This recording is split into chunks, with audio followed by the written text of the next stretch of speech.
அடப்பக்கம் பிடித்து தோளோடு தோள்புற வளைத்து செங்கரத்தில் சீரோடு பாவோடு அணுக்கி செந்துணுக்கில் கோயிதழ் ஊரர்கள் அது கோதி அணிப்பொன் பங்கையத்து பொன்முலை மேகலை நெகிழ்த்து பஞ்சரித்து தா பணமே என அருட்டி கண் சிமிட்டி பேசிய மாதர்கள் உறவோடே படி சித்தம் கழித்து தான் மிக மாயைகள் படித்து பண் பயிற்று இக்காதல்கள் மேல் கொல பசுப்பி பின் பிணைக்கை கூறிய வீணிகள்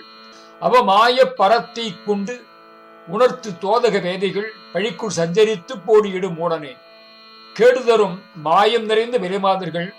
தாழ்வான செய்கையை உணர்த்தும் வஞ்சக பேதைமார்கள்,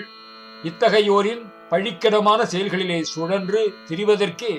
விதிக்கப்பட்ட முட்டாளாகிய எனக்கு பரத்து உற்று அன்பதத்து போதகம் ஈது என அருள் தாராய். மேலான பொருளாக பொருந்தி அணுகியுள்ள உனது திருப்படி ஞானம் இதுதான் என்று காட்டும் திருவருள் தாராய். தடக்கை தண்டு எடுத்து சூரரை வீரரை நொறுக்கி ஒன்றவிட்டு தூள் எழ நீரெழ தகர்த்து பந்தடித்து சூடிய தோரண கலை வீரா. பெரிய கையில் தண்டாயுதத்தை எடுத்து சூரர்களான வீரர்களை பொடிபடுத்தி அழித்து சின்ன பின்னமாக்கி புழுதி எழவும் சாம்பலாகும்படியும் உடைத்து பந்தடிப்பது போல் அடித்து அலங்கார வெற்றி மாலையை சூடியவனே, சகல கலைகளிலும் வல்ல வீரனே, தகட்டு பொன் சுவட்டு பூ அணை மேடையில் சமர்ப்பித்து அங்கு ஒருத்தி கோதியிலா மாமையில் தனி பொற்பையின் புனத்தில் கோகிலமா வள்ளி மணவாளா. பூவின் புற இதழ்களால் பொன் அடையாளம் விளங்குவது போன்ற மலர் அணை மேடையின் மேல் அலங்காரமாய் அமைந்த அந்த ஒப்பற்றவள், குற்றமில்லாத சிறந்த மயிலணையாள், தனிமையாய் அழகிய பசுமையான தனிப்பணத்திலே குயில் போன்ற பெருமை வாய்ந்த குரலுடைய வள்ளியின் கணவனே, திடத்தில் தின் பொறுப்பை தோள்கொடு சாடிய அரக்க பின்புலத்தை சூறைகுள் வீரிய.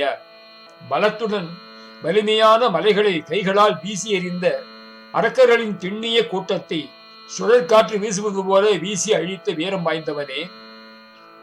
திருப்பொன் பங்கயத்து கேசவர் மாயவர் அறியாமல் திமித்த திந்திமித்த தோவென ஆடி சமர்த்தர் பொன் புவிக்குள் தேவர்கள் நாயகா. அழகிய தாமரை மலர்களை வீற்றிருக்கும் கேசவர் மாயவர் என்று அழைக்கப்படும் திருமால் அறிய மாட்டாத வகையிலே திமித்த திந்திமித்த தோ என்று பலவிதமான தாளத்துடன்